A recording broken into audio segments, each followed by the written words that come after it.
There are moments in your life that arrive disguised as something ordinary, moments that you only recognize as the hinges of your entire existence in retrospect. They are rarely loud. They don't announce themselves with thunder or fanfare. Instead, they slip in quietly, like the change in pressure before a storm, a subtle shift in the quality of the light. For me, that moment felt like the weight of another person's sleep. It was 3 in the morning. The city outside my window had finally surrendered to a deep and humming silence, and Liam was asleep on my chest. His breathing was a slow, rhythmic tide against my ribs, a sound so profoundly intimate it felt like a secret I was not meant to keep. This was not the first time we had ended up like this, tangled together on my too small sofa in a mockery of platonic comfort, but tonight felt different. Tonight, the delicate architecture of denial we had so carefully constructed felt perilously close to collapse. The air in the room was thick with unspoken things, with the ghosts of gestures and the echoes of words we never said. His head was tucked beneath my chin, one of his hands resting loosely on my stomach, his fingers slightly curled. I could feel the warmth of him seeping through my t-shirt, a radiating heat that felt less like simple body temperature and more like the core of a star, a source of impossible gravity. I was a cartographer of these moments, meticulously mapping the terrain of his unconscious trust. I knew the exact way his brow would furrow just before a nightmare took hold, the soft, questioning sound he'd make in the deepest part of his sleep, the way his limbs would twitch as if he were running in a dream. I had become a scholar of his rest, and in doing so, I had sentenced myself to a state of perpetual, agonizing wakefulness. My own heart was a frantic bird trapped in my throat, and I focused on keeping my breathing even, terrified that the slightest change in my rhythm would wake him, would shatter the fragile peace of this borrowed intimacy. This ritual, this strange and wordless thing we had fallen into, was a double-edged sword.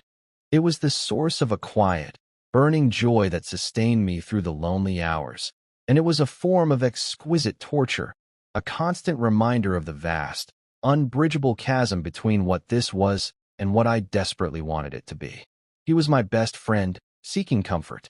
I was the man in love with him, offering a harbor and pretending it was only a place to anchor for the night.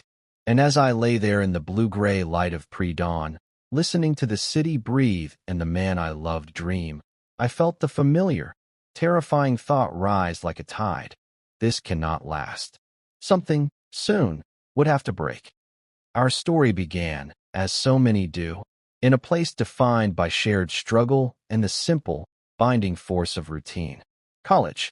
The natatorium was our universe, a world that smelled perpetually of chlorine and damp towels, where the acoustics turned every shout into an echo and every splash into a percussive beat.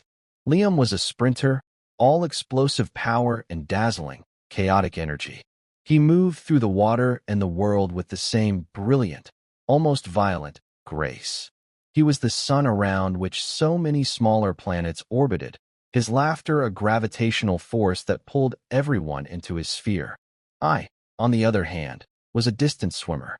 My world was the black line at the bottom of the pool, the steady, metronomic rhythm of my own breathing, the meditative ache of muscles pushed to their breaking point and then beyond. I was quiet, observant, more comfortable in the solitary deep end than in the boisterous shallows. We should have been nothing more than teammates, two different species occupying the same ecosystem. But Liam had a way of defying expectations, of crossing lanes without apology. He saw something in my quietude that he seemed to crave, a stillness to counter his own restless motion. He started seeking me out after practice, his wet hair dripping onto the worn tile of the locker room floor, his voice still loud from the adrenaline of a race. He would talk about everything and nothing, a frustrating class, a song he couldn't get out of his head, the impossible perfection of a well-executed flip turn. I mostly listened, offering a quiet nod here, a rare, small smile there. I was a repository for his energy, a calm basin for his overflowing enthusiasm, and he, in turn, was a window to a world of effortless social connection that I had only ever observed from a distance. Our friendship solidified not in the water, but on land, in the quiet, shared spaces of university life. We became study partners, a laughable concept given our opposing disciplines, his structured, logical world of computer science and my abstract, interpretive realm of fine art photography. He would spread his textbooks across the library table, muttering about algorithms and data structures, his brow furrowed in concentration. I would sit opposite him, my own books on light and composition untouched, and I would just watch him. I would study the way the fluorescent lights carved shadows under his cheekbones, the way he'd chew on the end of his pen when a piece of code wouldn't compile, the sheer, unself-conscious focus he possessed. It was in those quiet, studious hours that the foundation of my affection began to settle, a deep, sedimentary layer of admiration and a quiet, aching fondness. He was brilliant, not just in his chosen field, but in the way he approached life, with a fierce, optimistic curiosity that I found both baffling and utterly magnetic. He saw the world as a problem to be solved, a system to be understood. I saw it as a series of images to be captured, moments of fleeting beauty to be preserved against the relentless march of time. We were different languages, but somehow, we were learning to translate each other. The precise moment the tectonic plates of my heart shifted, when friendship fractured to reveal the molten core of love beneath, is etched into my memory like a photograph developed with perfect clarity. It was after a championship meet. Liam had been the favorite to win the 50-yard freestyle, his signature event. He was a streak of lightning in the water, a blur of muscle and will. But he mistimed his final touch, hitting the wall 1/100th of a second after his rival. The difference was imperceptible to most, but on the scoreboard, it was a chasm. The crowd's roar was a dull, distant sound. I saw him pull himself from the pool, the usual incandescent grin absent from his face. He walked away from the celebrating crowds, away from the backpats and condolences, and found a deserted corner of the bleachers. I followed him. He didn't notice me at first. He was just sitting there, his head in his hands, his broad shoulders trembling almost imperceptibly. The invincible, sun-bright boy was gone, and in his place was someone vulnerable, someone breakable. I sat down next to him, leaving a careful foot of space between us. We didn't speak for a long time. The smell of chlorine was sharp in the air. Finally, he lifted his head and looked at me, his eyes red-rimmed and shockingly unguarded. He didn't try to make a joke or brush it off.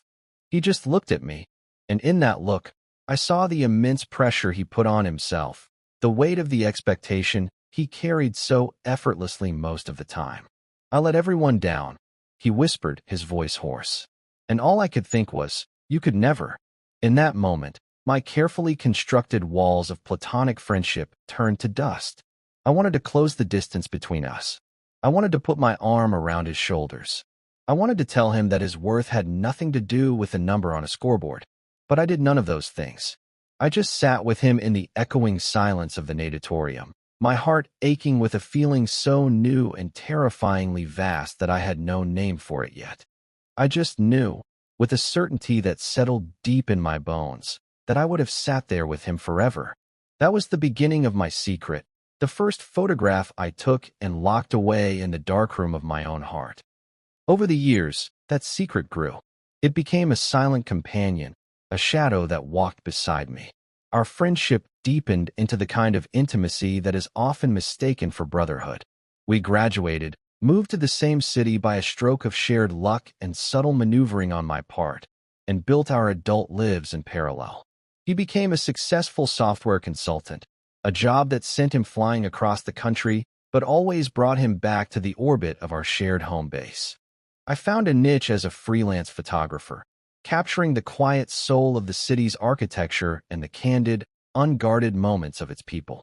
Our apartments were 10 minutes apart, a distance that felt both too far and dangerously close. We had keys to each other's places.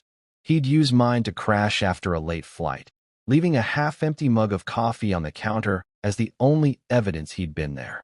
I'd use his to water his perpetually dying plants when he was out of town, feeling like a trespasser in the quiet museum of his life. He dated, of course. There were a series of bright, lovely women who were drawn to his light, just as I had been. I learned their names, their favorite foods, the sound of their laughter drifting from Liam's living room. I was the steadfast best friend, the one who was always there, the one they all seemed to like for his quiet, unassuming nature. I was safe.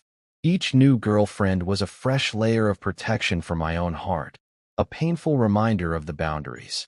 I would watch him with them, the easy way he would touch the small of their back, the casual affection in his gaze, and I would feel a dull, familiar ache.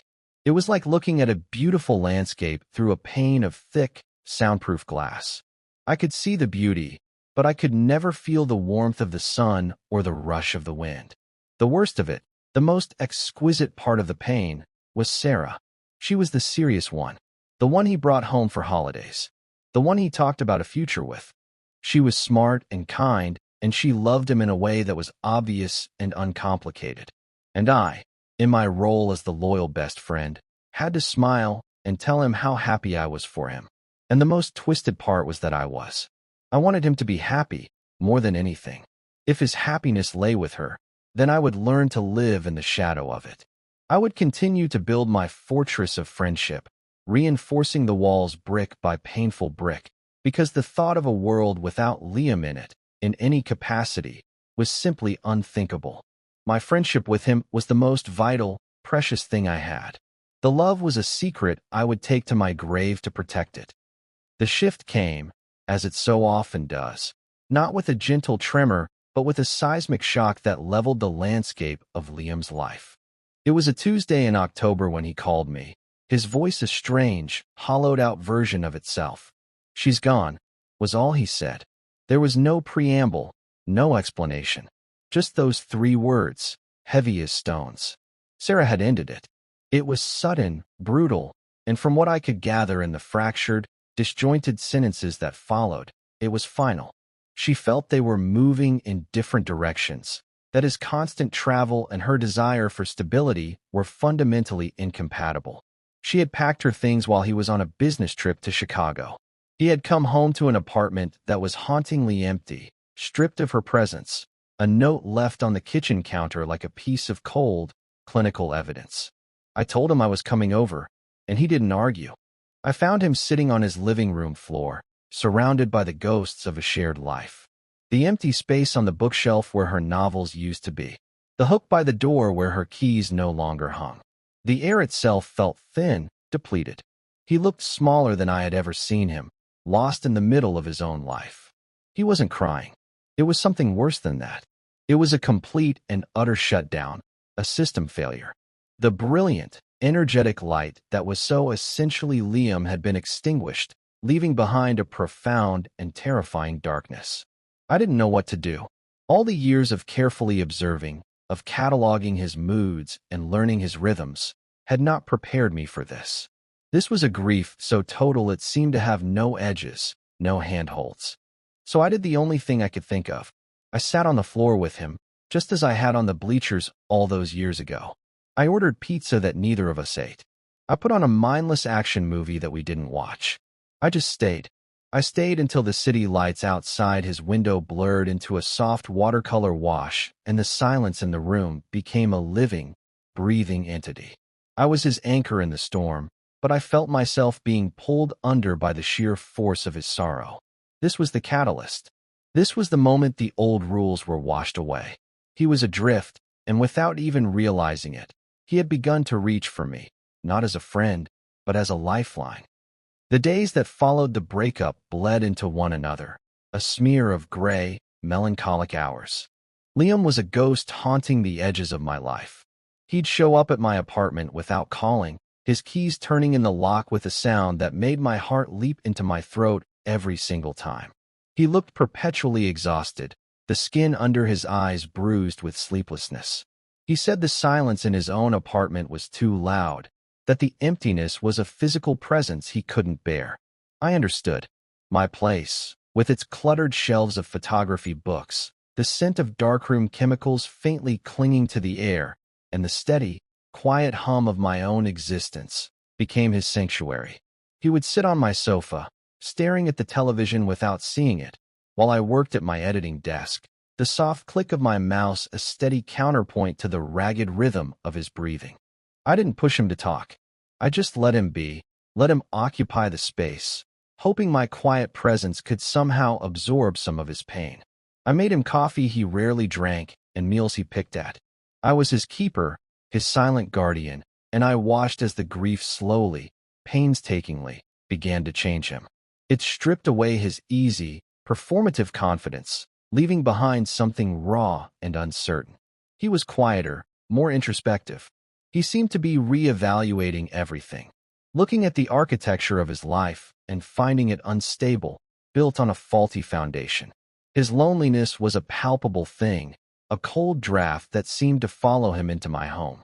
And it was in that profound state of loneliness and exhaustion that he first began to blur the lines, to cross the carefully drawn boundaries of our friendship in search of a comfort he couldn't name.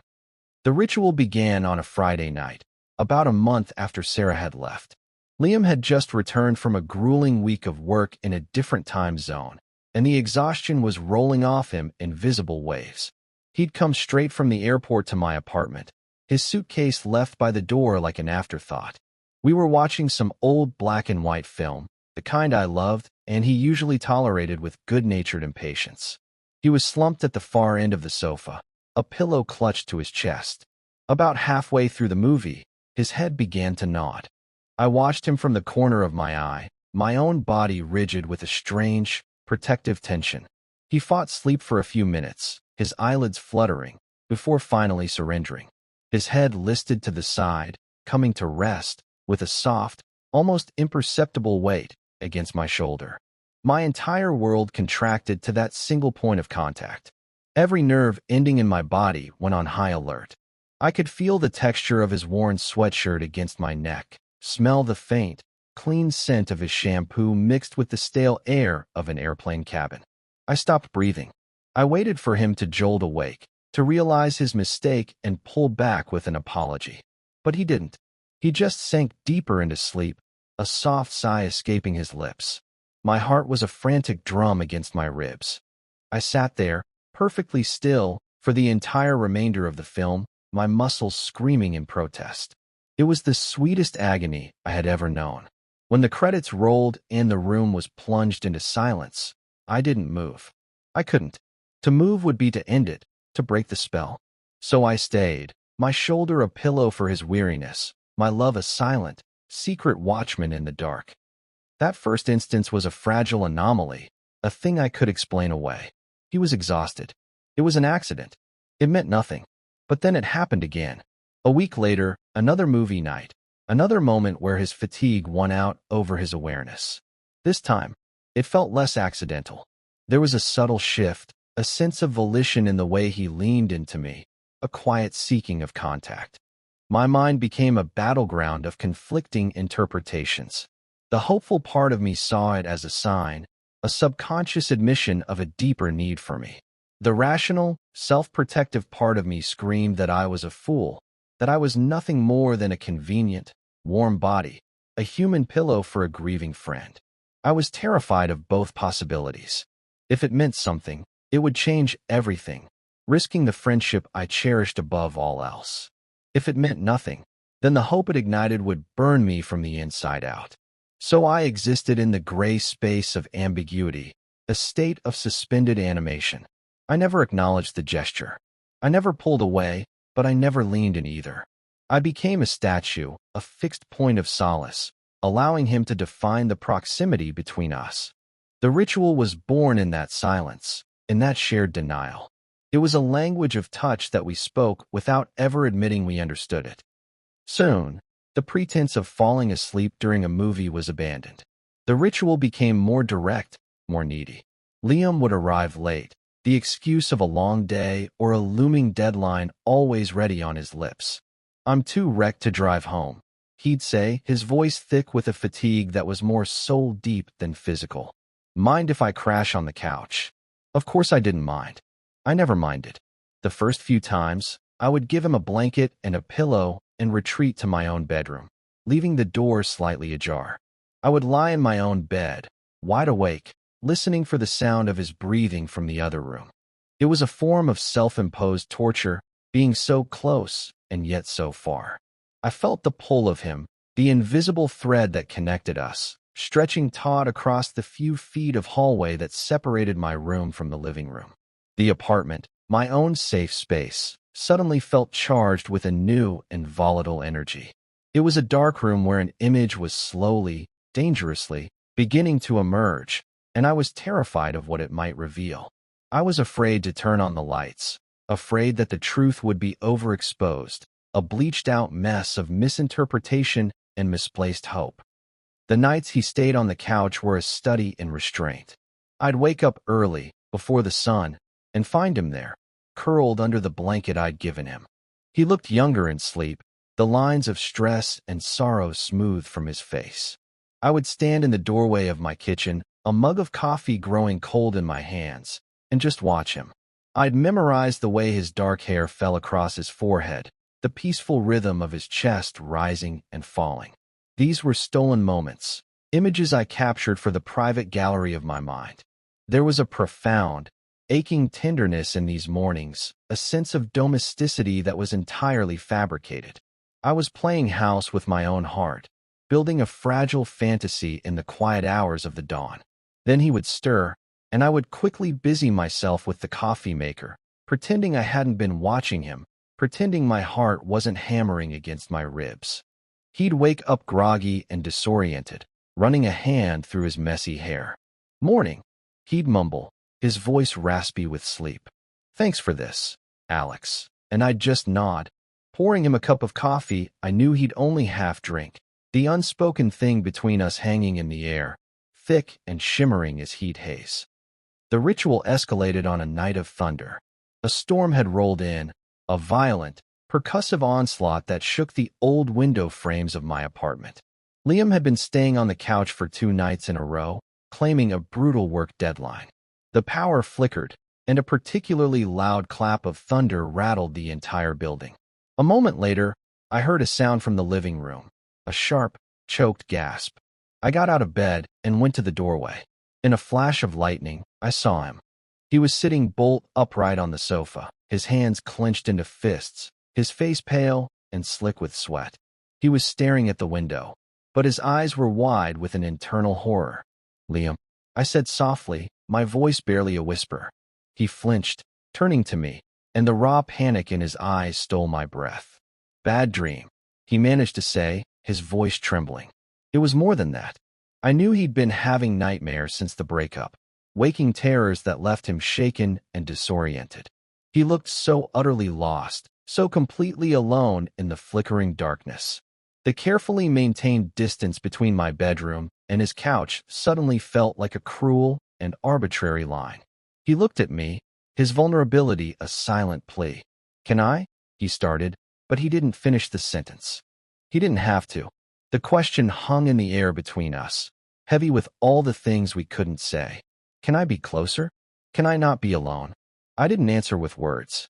I just stepped back from the doorway, a silent invitation. He stood up from the couch, pulling the blanket with him like a shield, and followed me into the living room. He didn't try to get into my bed. He just sat on the floor, leaning his back against the side of the mattress, a few feet from where I lay. We stayed like that for a long time, the only sounds the drumming of the rain and our own quiet breathing. But the space felt wrong, the floor a cold and inadequate comfort. After what felt like an eternity of charged silence, I shifted, making room on the mattress. "Just come here," I whispered into the darkness. He hesitated for a fraction of a second, and then he moved. He lay down on the mattress beside me, on top of the covers, still clutching his blanket. He lay stiffly, carefully, a man on the edge of a cliff. But the storm outside was relentless, and with another crash of thunder, he flinched violently, a full-body tremor. And without thinking, without allowing my rational mind to intervene, I reached out and pulled him closer. I wrapped my arms around him, pulling his back against my chest, cocooning him.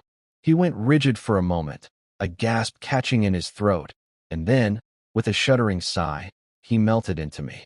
He relaxed into my hold, his body surrendering its tension. He was still trembling, but it was finer now, the aftershocks of a quake. I held him, my chin resting on the top of his head, my arms a protective cage around him.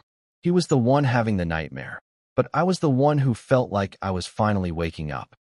That night was the beginning of the final phase of our ritual. The couch was tacitly abandoned. The pretense of separate sleeping spaces dissolved. It was never discussed. It simply became the new reality. Whenever he stayed over, which was now most nights, he would end up in my room. Sometimes he would start on the floor, a token gesture of maintaining boundaries, but he would always migrate to the bed by the early hours of the morning, drawn by the silent gravity of my presence. More often, he would just come straight to the bedroom, wordlessly crawling under the covers on his side of the bed, creating a careful, chaste distance between us. But sleep was a great betrayer of intentions. In the unconscious hours, the space between us would always close.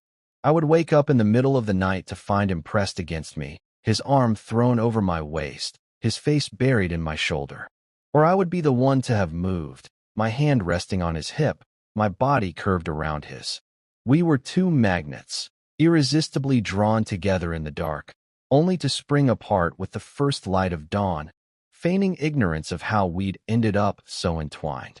The mornings were a delicate dance of avoidance. We'd wake up, realize our proximity, and pull back with a silent, mutual agreement to not acknowledge it. We'd talk about the weather, about work, about anything other than the fact that we had just spent hours holding each other. It was a fragile, beautiful, and utterly unsustainable state of being. I was living in a dream, and I was terrified of waking up. The tension was becoming unbearable, a string pulled so taut it was beginning to hum. I felt like I was holding my breath, waiting for the inevitable snap. I was drowning in the intimacy and starving for a single word of truth. The breaking point came on a quiet Wednesday. It was the anniversary of my father's death, a day that always left me feeling hollowed out and disconnected from the world. I didn't talk about it. I just moved through the day in a fog of quiet grief. Liam, who knew the significance of the date, had canceled a dinner meeting to be with me. He didn't say that's why he did it. He just showed up at my door with takeout from my favorite Thai place, claiming his meeting was rescheduled. It was his own form of quiet caretaking, a mirror of what I had been doing for him. We ate in comfortable silence, the unspoken understanding a warm, comforting blanket in the cool evening air. Afterwards, we ended up on the sofa, not with a movie playing, but with a record spinning softly on the turntable, filling the room with the melancholic strains of a solo piano. The usual fatigue that served as his pretext was absent. He was awake, alert, and unervingly present. He was lying with his head in my lap, a position that had become startlingly normal, and I was running my fingers through his hair, a gesture that had started tentatively weeks ago and had since become an accepted part of our silent language. The air was different tonight. The usual ambiguity had been replaced by a palpable sense of intention. It was in the way he was looking at me, his gaze steady and searching, as if he were trying to read the lines of a map he'd only just discovered. He reached up and took the hand that was stroking his hair, lacing his fingers with mine. He held my hand against his chest, right over his heart. I could feel the steady, solid beat of it against my palm. The rhythm was a little too fast, just like mine. The silence stretched, no longer comfortable, but filled with a buzzing, electric anticipation. He was going to say something. I knew it. The entire world seemed to shrink to the space between us, to the point of contact where our hands were joined. The piano music on the record swelled and then fell away, leaving a profound quiet in its wake. "Alex," he said, his voice quiet but clear, cutting through the stillness. It wasn't his usual tone. It was stripped of all artifice, all nonchalance. It was raw, vulnerable, and deeply serious. I couldn't speak. I could only look down at him, my heart a frantic prisoner in my chest. He tightened his grip on my hand, his thumb stroking over my knuckles. His eyes, dark and deep in the dim light of the living room, held mine. He was scared. I could see it. The same kind of fear I had seen in him on the bleachers after his lost race. The same fear I had seen in his eyes during the thunderstorm. But this was a different kind of fear. It was the fear of a man standing on a precipice, about to take a leap into the unknown. He swallowed, the movement visible in the column of his throat. He held my gaze, his own unwavering, as if he were drawing strength from me. Then he asked the question, the one that would change everything, the one that would either shatter our world or remake it completely. His voice was a bare whisper, so quiet I almost thought I had imagined it. "Would it be okay," he began, his voice catching slightly, "if I kissed you?" Time stopped. The record player hissed softly in the background, the needle caught in the final groove. The entire universe seemed to hold its breath, waiting for my answer. The question wasn't a proposition, it was a plea. It was a confession. It was every unspoken word, every hesitant touch, every shared silence of the past few months distilled into one terrifying, beautiful request. It offered me everything I had ever wanted and everything I was terrified to lose. My mind, my over-analytical, self-protective mind, went completely silent. There was no debate, no weighing of risks, no fear of misinterpretation. There was only him. There was only the boy on the bleachers and the man on my floor during the storm. There was only my best friend, looking up at me with his heart in his eyes, asking for permission to see if my heart felt the same way. All the years of carefully guarded feelings, of silent yearning, of resigned acceptance, they all fell away. I didn't answer with words. Words were inadequate, clumsy things. I simply leaned down, closing the small distance that separated us, and gently pressed my lips to his. It was not a passionate kiss. It was not demanding or hungry. It was a kiss of profound and breathtaking tenderness. It was hesitant, soft, a question answered with another question. His lips were warm and uncertain against mine. For a moment, we just stayed there, a gentle, static pressure. Then he made a soft sound in the back of his throat, a sigh of what sounded like relief, and kissed me back. It was a mirror of my own kiss, gentle, searching, and full of a quiet, wondering awe. It was the feeling of coming home to a place you never knew you were searching for. In that single, impossibly soft kiss, the latent image was finally fixed. The truth was developed, clear and undeniable in the quiet, dim light of my living room. We had crossed the line, and I knew, with a terrifying and exhilarating certainty, that we could never go back.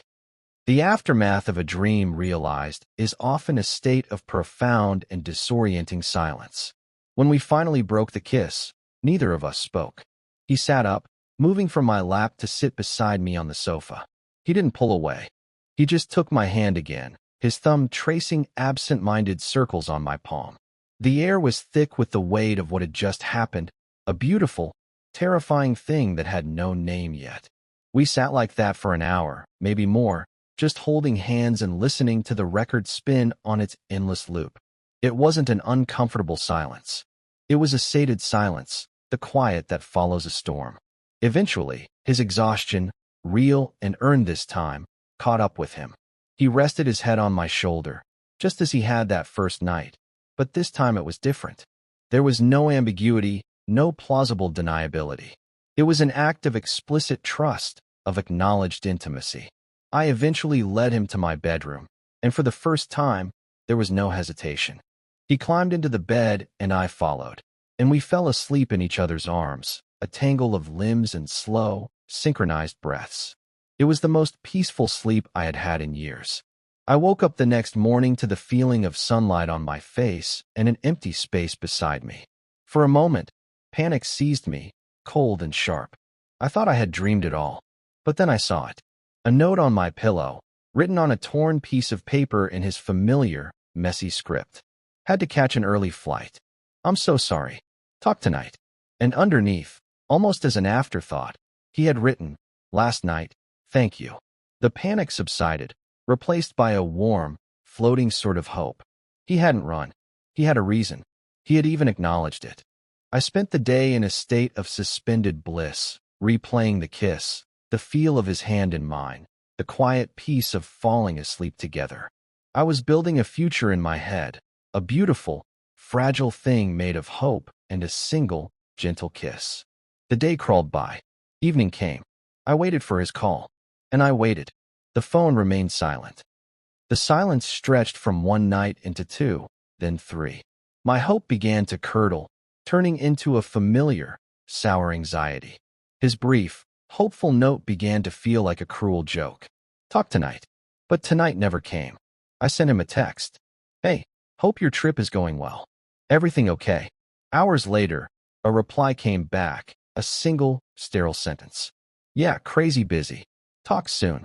The words were a wall, impersonal and cold. Talk soon. It was a dismissal, a promise with no intention behind it. The warm, floating feeling I'd had was gone, replaced by a cold, sinking dread. I had been a fool. I had misinterpreted everything. The kiss hadn't been a beginning. It had been an end. It had been a moment of lonely, grief-stricken confusion for him, a temporary lapse in judgment. I wasn't a home. I was a rest stop, a convenient place to shelter from a storm before getting back on the highway. The thought was a physical pain, a sharp, twisting knife in my gut. The anger came next, a hot, bitter wave. How could he? How could he ask that question, initiate that kiss, and then just disappear?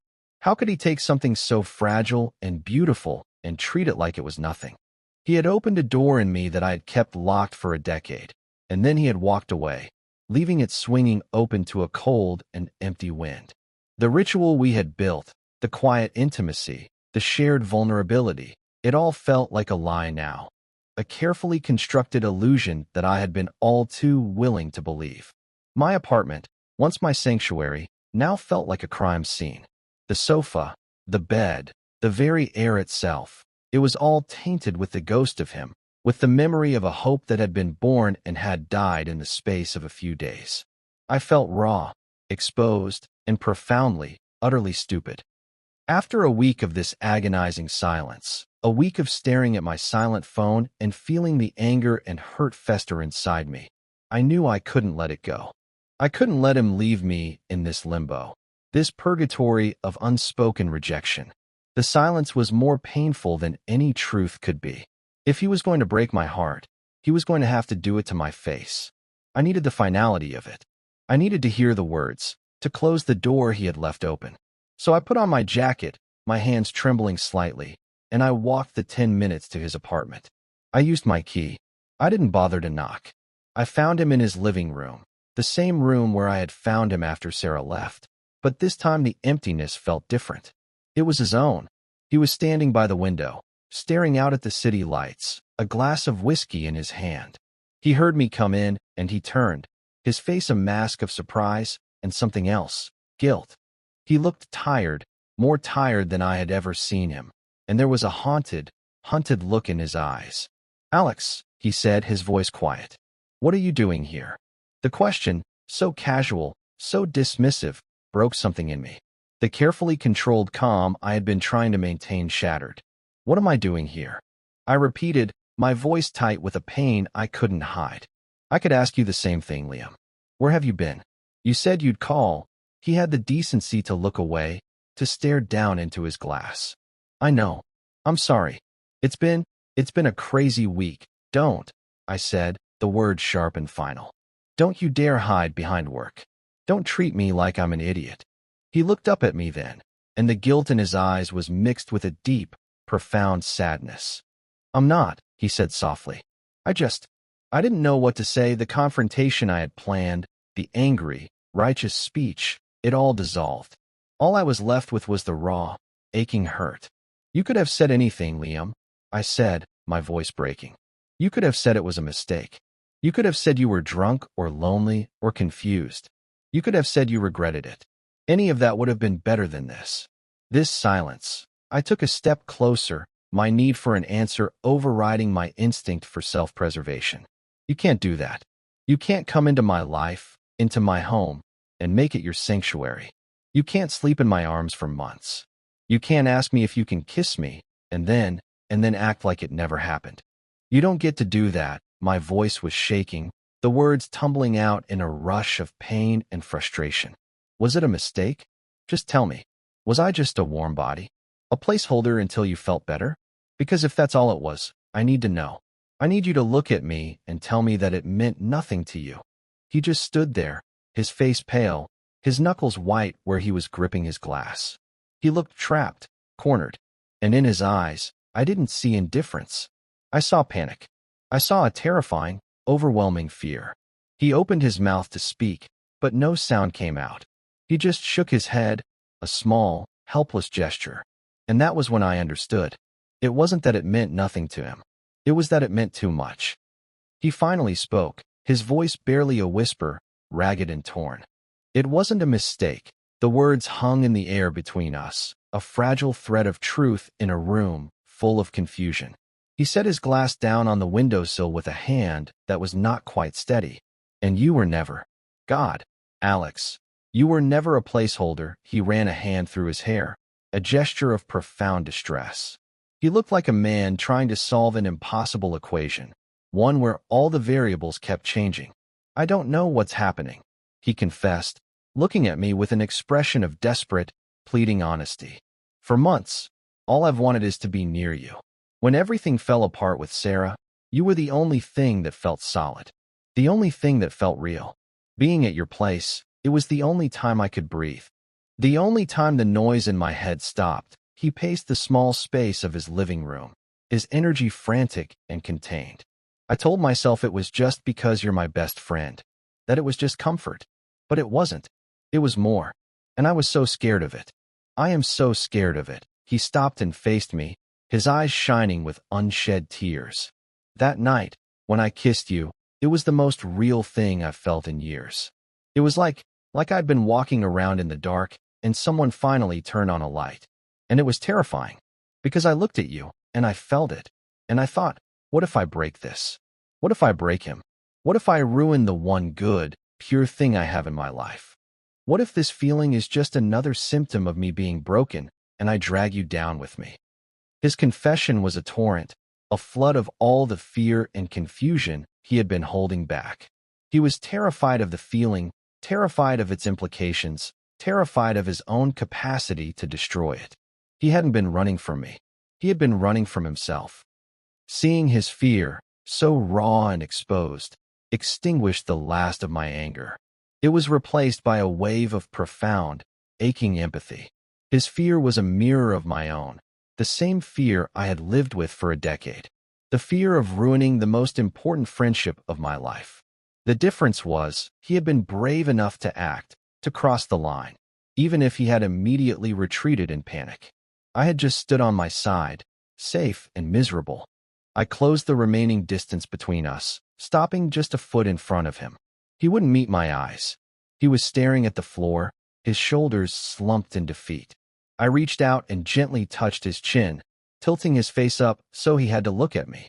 His eyes were filled with a misery that broke my heart. "Look at me, Liam," I said, my voice soft but firm. "You think you're the only one who's been scared." A flicker of surprise crossed his face. "I have been in love with you for 10 years, I said, the words finally spoken, finally released from the prison of my own heart. The secret that had defined so much of my adult life was suddenly out in the open, hanging in the air between us. Every day, for 10 years, I have been terrified of ruining what we have. Every time you brought a girlfriend home, every time you talked about your future with someone else, I smiled and I supported you because the thought of not having you in my life, even as just a friend, was unbearable. A tear finally escaped his eye and traced a path down his cheek. He didn't wipe it away. "So you don't get to be the only one who's afraid," I continued, my voice thick with emotion. "You're not the only one with something to lose. We both are. But hiding from it, pretending it didn't happen, that's not protecting anything. It's just a slower way of destroying it." I held his gaze, pouring every ounce of a decade's worth of love and patience into my own. "So," I said softly, my thumb stroking his cheek, "we can be scared together, then?" His composure finally broke. A strangled sob escaped him, and he leaned forward, pressing his forehead against mine. His whole body was trembling. "I'm so sorry," he whispered, his voice choked with relief and regret. "Alex, I'm so sorry. I was such a coward. We were both cowards," I corrected him gently. "I just had more practice." I wrapped my arms around him, holding him tightly, and he clung to me, his arms circling my waist as if he were afraid I might disappear. We stood there for a long time, just holding each other in the middle of his empty living room, the city lights painting patterns on the walls around us. It wasn't a solution. It wasn't a perfect, happy ending. It was a beginning. It was the start of a real conversation, the first of many we would need to have. We talked for hours. We sat on his sofa, the one that had never offered any comfort, and we unraveled the tangled knot of the past few months. He talked about his confusion, his ingrained ideas of who he was supposed to be, the shock of realizing his feelings for me were not platonic, but deeply, overwhelmingly romantic. I talked about my years of quiet observation, my fear, the painful joy of our shared ritual. We laid all our secrets on the table, exposing them to the light. And in the honesty, in the shared vulnerability, the fear began to recede. It didn't vanish entirely, but it became smaller, more manageable. It was no longer a monster in the dark, but a shadow we could both see and could face together. There were no grand declarations of love, no promises of forever. It was too soon, too fragile for that. It was just an agreement to stop running, an agreement to be honest, an agreement to try. As the first light of dawn began to soften the edges of the city skyline, a comfortable exhaustion settled over us. The emotional storm had passed, leaving behind a clean, quiet calm. "Can I ask you something?" Liam said, his voice soft in the quiet room. "Anything," I replied. "Can we go home?" he asked. He didn't say your place. He said home. And in that single word, I felt a shift, a settling of something that had been displaced for far too long. I nodded, a lump forming in my throat. We walked back to my apartment hand in hand, the cool morning air a balm on our tired faces. The city was just beginning to wake up, but it felt like our own private world. When we got to my apartment, it felt different. It was no longer a crime scene, no longer a place of painful memories. It was just home. Liam didn't hesitate at the bedroom door. He didn't pause to suggest the couch. He just walked in, as if it were the most natural thing in the world. He pulled back the covers on the bed and looked at me, a quiet, hopeful question in his eyes. I went to him, and this time, when I kissed him, there was no hesitation, no uncertainty. It was a kiss of quiet certainty, of profound relief. It was a promise.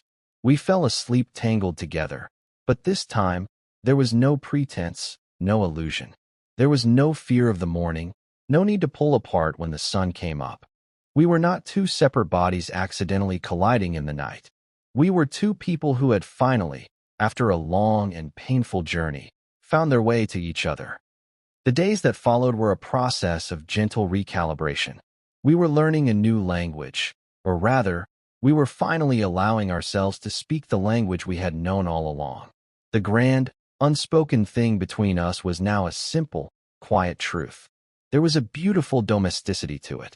We made coffee together in the morning, his hand finding the small of my back as I reached for the mugs. We fell asleep watching movies on the sofa, but now when he rested his head on my shoulder, I would kiss the top of his head, and he would lace his fingers with mine. The door between my bedroom and the rest of the apartment was no longer left ajar as a symbol of hope or separation. It was simply a door, sometimes open, sometimes closed, because we were now on the same side of it. The gestures that had once been fraught with ambiguity were now simple expressions of affection. His need for closeness was no longer a symptom of grief, but a statement of love. My quiet caretaking was no longer a secret act of worship, but a mutual exchange of support. We were healing, both of us. He was healing from the abrupt end of a life he thought he wanted, and I was healing from a decade of quiet, solitary yearning. We were healing in the beautiful, honest silence we had learned to create together, a silence that was no longer empty, but full of a peaceful, unspoken understanding. One afternoon, a few weeks later, I was in my darkroom, the red light casting a warm, otherworldly glow on everything. I was developing a series of photos I had taken of the city at dawn, but my mind was elsewhere. Liam came in, knocking softly on the door before entering the strange, scarlet world. He didn't speak. He just came and stood behind me, wrapping his arms around my waist and resting his chin on my shoulder. We watched together as an image slowly began to appear in the tray of developer solution.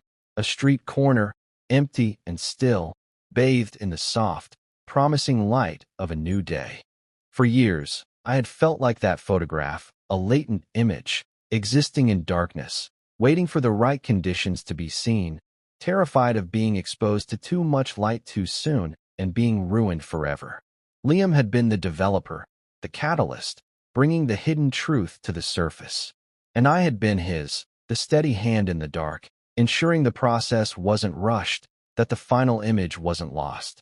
"It's beautiful," he whispered, his breath warm against my neck. I looked at the image emerging in the tray, at the way the light was chasing away the shadows. It was beautiful, and it was just the beginning. We were not a mistake, not an accident. We were a slow, careful development. We were a choice, made in fear and confusion, and remade every day in quiet, simple love. And in the gentle, certain weight of his arms around me, in the shared peace of that small, dark room, I knew I was finally home. The quiet observer had finally found his place inside the frame.